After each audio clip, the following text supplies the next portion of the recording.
Hello, hello. Welcome sa second problem na isa-solve natin ngayon. So, next natin solve is simple problem din. Na 217 contains duplicate. So, kaya ito yung ginawa ko since want ko mag-focus sa sa fundamentals, especially sa mga arrays at uh, sets and hash maps. So, etong baling from now, susundin ko yung roadmap sa website ng NeetCode, which is recommended ko rin na i-try nyo. So, sa problem na to, so ang hinihingi sa problem na to is makahanap tayo ng sa isang list, check natin kung meron bang duplicate, kung may magkapares na value ng elements. So, kapag meron, i-return natin true. Tapos kapag wala naman, re-return natin yung false. Ayan. So, parang ang main niya, main, siguro kung hindi, wala pang idea, siguro ang gagawin niya is, or ako ginawa ko dati is basically, in-store ko lang yung sa list yung yung mga result. So, for example, meron akong temporary list na nilalagay. So, kunyari, first element, pag search ko dito sa isang list, lagyan ko siyang list. List, list equals, for example, ito. So, dahil nga wala pang laman tong list na to. And so, since wala pa, ilalagay ko lang siya. Then, next element, kung may kaparehas sa list na ito, so isa-isahin ko yan. So, pag wala, lalagay ko lang. And so, pag may kaparehas, i-compare ko lang. Pag wala rin. And so, pag chinek ko naman to, and so, lalagay natin. Then, last element. So, tsaka lang natin makikita. Ayan. So, kung mapapansin nyo agad, siya, may pagka-inefficient siya kasi need mo pang i-nested for loop and i-check every time yung list. And, ayan. So, ang optimal solution na papakita natin is yung O of N lang. So, basically, isang loop lang kailangan natin. I-check lang natin siya, then, ayun na, malalaman na natin. So, paano natin gagawin yun? Ayan, so dito may introduce yung data structure na set. So, for example, meron tayo ditong set. Set equals, so pag sa set, gagawin ko na lang instead na bracket na square bracket. Gagawin ko is ah, parang impa bracket talaga. Ang parenthesis. And so, ano ba yung set? Basically set, especially sa Python or maybe Java, para siyang pwede ka maglagay ng elements tapos lagi niyang ilalagay yung kumbaga wala siya dapat, never siyang magkakaroon ng duplicate sa loob. So for example, meron ka ng 1 dito. Ang gagawin niya, maglalagay lang, pag naglagay ka ulit ng 1, hindi malalagay yan since may 1 na. So ito lang din yan. So pag may 1 na, hindi siya malalagay. Mas lalagay niya lang na ilalagay hanggang sa, ayan. Pero wala siyang limit yung size niya. Tapos, pwede kang mag-delete, pwede kang magtanggal, pwede kang magdagdag. Pero, hindi ka pwede kumuha. Or, ayun, hindi ka pwede kumuha kasi wala siyang index. So, kunyari gusto mo kunin yung number 2. Hindi mo makukuha yung number 2 compared sa list at sa hash map. Although may way siya, like, for example, for each loop, or maybe, i-convert mo siya sa list. Ayan, yun yung mga, niya, options na. Pero, main idea talaga ng set is pwede ka magdagdag, maglagay. Pwede ka mag-check kung may, for example, kung may number 2 sa loob. Ayan, pwede mo i-check, tapos magre-return siya ng true. Tapos, ayun, kapag parang pwede mo siyang tignan as para siyang list, for example, or ayun, parang listahan siya. Kunyari may papel ka, di ba? Parang, may papel ka ng grocery mo.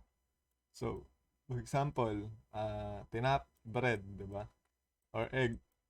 So, lalagay mo lang yung egg. And egg. For example, water. So, ayan, parang may listahan ka lang.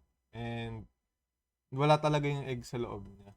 Parang may signature lang. Meron lang nakasulat na egg. And, ayan, malalaman mo kung may laman na egg. Since titignan mo lang dito. Isang tinginan mo lang. Parang ganun yung main analogy na naisip ko sa kanya.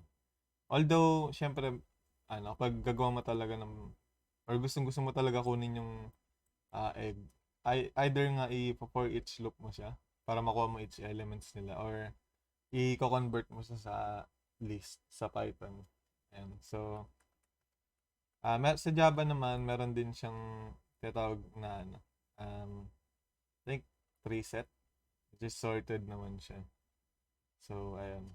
So, paano naman siya paano naman siya makakatulong sa problem na yan dito pala.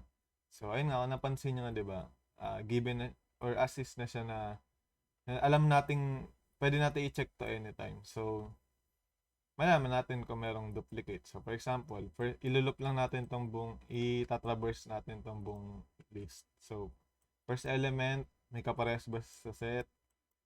Wala. Again, ano pala siya? 0 of 1 lang, of 1 lang yung ano niya. Yung lookup niya. So, every time na magche-check ka na element dito, of 1 lang siya. Compared sa list na i-check mo pa isa-isa. So, ayan. 1, then, pagka-check mo dyan, tapos, dahil nga, wala, di ba kanina nilagay natin yung 1. Number 2, so, lalagay lang din natin number 2 since wala naman number 2 dito. Number 3 tayo. So, meron ba dyan? Since wala, ilalagay lang natin. Then, ayan. So, pag nasa number 1 na tayo, check lang natin kung meron na ba. So, meron na ba? Ayan, makikita natin na meron na. So, ayan, pwede natin i-return na true. Ayun yung main idea kung paano gamitin yung set para malaman kung meron duplicate. Okay, so, ayan. So, pakita natin yung mismong coding solution niya. So, etong nakalagay dito is boilerplate na lang siya. And, ayan. So, pwede nyo na i-copy to. Then, try nyo i-solve ng sarili. Kaya nyo na. Ayan. I highly recommend na if hindi nyo talaga magets, or sa umpisa, try nyo i-solve. Kung hindi kaya, then, nod ko yung solution. Then, etong explanation. Tapos, kung di kung feel ko naman dito pa lang makakakuha na kayo ng sagot eh. Pero kung hindi talaga, then, ayan, ito na yung final, last resort. Tapos, ayan. So, eto lang to, ayan, initialize lang, tapos para lang ma-call yung class na to. So, ayan. So, first up nga, gagamit tayo ng hash set. So, or set. So, hash set. Tapos, ang lalagyan natin is integer. Then, equals new.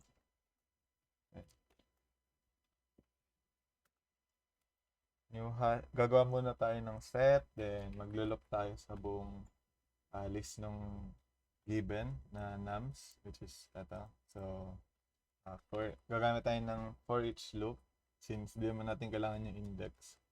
So, for int num of nums, basically mangyayari is kukunin natin lahat ng element na ito. Tapos, yung num, ma-assign siya kung ano yung current iteration niya. So, for int nums, then check natin if has duplicate that hash set that contains basically kung check lang natin kung meron na bang meron ng gantong number sa loob ng set. So, meron na, then return natin yung true. And kung wala naman, which is di natin kailangan else, since pwede naman natin ilagay na lang sa baba. And if ever nga may mahanap, i-return niya na lang. So, mag-end yung buong function or pati loop. So, hash set that add num. So, ita-testing na natin yan. Ayan. So, nag-return siya ng false since wala naman laman to. So, try natin lagyan ng duplicate. Ayan. So, gumana naman siya. Then, check na natin siya sa list code mismo. So, ito.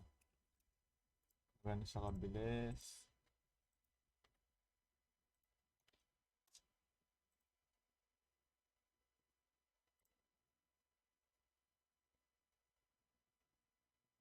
Ayan. So, gumana siya although ayun, parang nasa top na rin siya. Which is, again, ano nga siya. Like, dependent din sa machine tsaka sa language.